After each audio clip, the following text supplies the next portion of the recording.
سمیر صاحب انڈیا سے، اگر پیشاب کے 1-2 قطرے نکل جائیں تو کیا ناپاک ہو جاتے ہیں؟ اگر وہ پھیلے نہیں ہیں زیادہ شلوار پہ تو وہ ناپاک تو ہوتے ہیں، مگر اس میں نماز ہو جاتی ہے. تو ناپاکی اگر پھیل جائے نا 1 درہم کے بقدر، جو ہتھیلی کی گہرائی کے بقدر اتنی ناپاکی پھیل جائے گی تو اس کو ہم کہیں گے کہ معتد بھی ناپاکی ہے یہ، یعنی قلیل مقدار ناپاکی کی معاف ہے. اور اس کی دلیل ہے ما جعل علیکم فی الدین من حرج، کیونکہ اگر بہت معمولی مقدار بھی ناپاکی کی اگر ناپاک ہی سمجھی جائے تو پھر تو ہم جب پیشاب کرتے ہیں معمولی سے چھینٹے اس میں بھی لگ جاتے ہیں، تو کیا شلواریں ہی دھوتے رہیں گے بیٹھ کے؟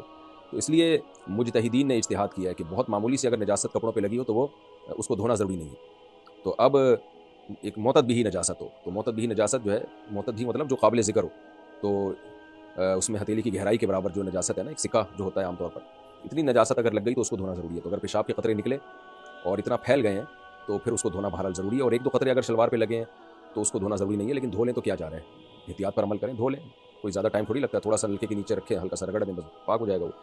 اور اس کے مسئلے کے دلائل کیا ہیں یہ کسی اور کلپ میں ریکارڈ کروا چکا ہوں، سرچ کریں گے تو نکل آئے گا. کیا ہاتھ سے جانور کی یا کارٹون کی تصویر بنانا جائز ہے؟ نہیں، جائز نہیں ہے، حرام ہے. حافظ حسین برما سے، فرض نماز کے بعد دعا کرنا، ہاں ڈیجیٹل تصویر کی میں بات نہیں کر رہا، جو پرنٹڈ تصویر ہوتی ہے اس کی بات کر رہا ہوں. فرض نماز کے بعد دعا کرنا کیسا ہے؟ فرض نماز کے بعد نبی صلی اللہ علیہ وسلم سے جو دعا ثابت ہے وہ وظیفوں کی صورت میں ثابت ہے، متعین کلمات ہیں، تو متعین کلمات ادا کرنے چاہیے. اللہم انت السلام ہے، آیت الکرسی ہے، اس طرح کے کلمات جو ہیں.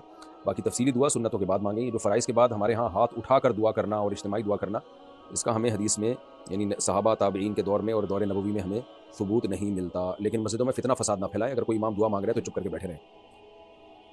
مسجدوں میں فتنہ پھیلانا زیادہ گناہ ہے بنسبت دعا مانگنے کے. اور دعا مانگنے کو ہم برا نہیں کہہ رہے، لوگ اعتراض کرتے ہیں، لوگ بھائی دعاؤں پر بھی پابندی لگ رہی ہے. دعاؤں پہ پابندی نہیں ہے، ایک عمل کو اپنی طرف سے سنت قرار دینے پر پابندی ہے. تو دعا کبھی بھی مانگیں، نماز کے بعد مانگیں، نماز سے پہلے مانگیں، جب دل چاہے مانگیں، لیکن اس عمل کو آپ سنت قرار نہ دیں.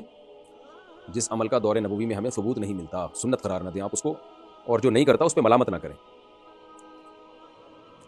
اگر کسی نے 1 دفعہ اذان دی ہو تو کیا وہ قیامت میں مؤذنوں میں سے اٹھایا جائے گا؟ نہیں، مؤذن کا مطلب تو یہی ہے جو متبادر ہوتا ہے، جو اذان دینے کا جس کا معمول ہو، جیسے بلال حبشی تھے رضی اللہ عنہ. سلمہ صاحبہ سہارنپور انڈیا سے، کیا فجر کی 2 سنت جماعت سے پہلے پڑھنا ضروری ہے؟ اگر جماعت کھڑی ہوگی تو سنت بعد میں پڑھ سکتے ہیں. سنت بعد میں اشراق کے وقت پڑھ سکتے ہیں، فوراً بعد نہیں. حدیث میں جو آتا ہے فرض کے بعد 2 سنت، تو اس بات سے مراد ہے اشراق کے وقت. عبداللہ بن عمر سے یہ بات ثابت ہے. اچھا بھائی، تو اس لیے فجر کی نماز سے پہلے ہی سنتیں پڑھا کریں. عورتیں صف اول کا ثواب کیسے حاصل کریں؟ خواتین کو صف اول میں ثواب ہی نہیں ہے. حدیث میں آتا ہے کہ مردوں کے لیے سب سے بہترین صف پہلی صف ہے اور بدترین صف آخری صف، اور خواتین کے لیے سب سے بدترین صف پہلی صف اور سب سے بہترین صف آخری صف. تو اگر کہیں خاتون مسجد میں جماعت سے نماز پڑھ رہی ہوں تو سب سے آخری صف میں کھڑے ہونے میں ان کو ثواب زیادہ ملے گا. عبد المعیز انڈیا سے، کیا بینک لون پر کسٹمر کو پرانی موٹر سائیکل دلوانا جائز ہے؟ نہیں بھائی، سودی قرضہ کیوں کسٹمر کو دلوا رہے ہیں؟ سودی قرضہ دلوانے میں تعاون کرنا بھی حرام ہے. زبان کی حفاظت کس طرح کی جائے؟ زبان کی حفاظت اس طرح کی جائے کہ روزانہ مسواک سے زبان کو اچھی طرح صاف کیا جائے، جراثیم سے پاک کیا جائے. اچھا خیر سوری، زبان سے آپ کی مراد ہے جو ہم بولتے ہیں. دیکھیں، زبان کی حفاظت نبی صلی اللہ علیہ وسلم نے ارشاد فرمایا کہ 2 چیزوں کی جو ضمانت مجھے دے میں اس کو جنت کی ضمانت دیتا ہوں، ایک شرمگاہ کی اور ایک زبان کی، کہ ان دونوں کا غلط استعمال نہیں کرنا. تو زبان کی حفاظت کیا ہے؟ غیبت سے بچانا زبان کو، اور زبان کو جو ہے چغلی سے بچانا، فسادی باتوں سے بچانا، بلا تحقیق باتیں آگے نقل کرنا.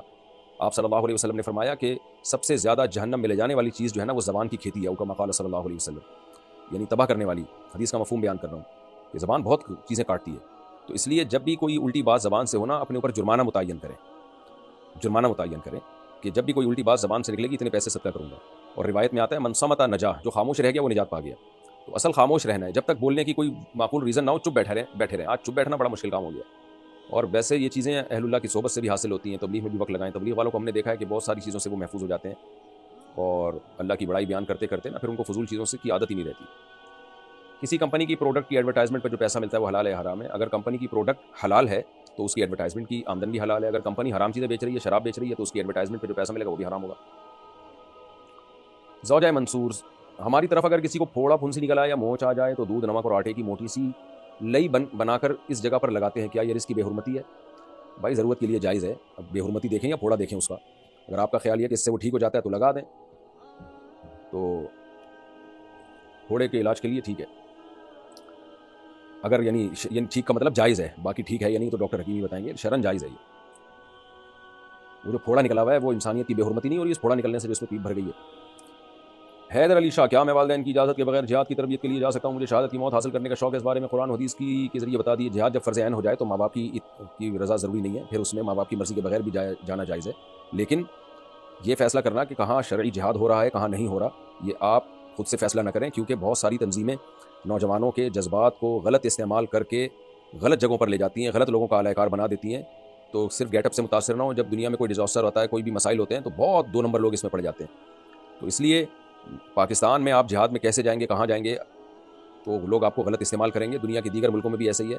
تو جہاد تو فرض ہے، جہاد کرنا بہت بڑی عبادت ہے، لیکن کریں گے کہاں جائیں گے، اس میں زیادہ تر غلط جو ہے معلومات کی بیس پہ نوجوان غلط تنظیموں کی بھیڑ چڑھ جاتے ہیں اور برباد ہو جاتے ہیں، اپنے ہی ملکوں کے خلاف ان کی صلاحیتیں استعمال ہونا شروع ہو جاتی ہیں، کر فساد رہے ہوتے ہیں، لیبل اس پہ جہاد کا لگا ہوا ہوتا ہے۔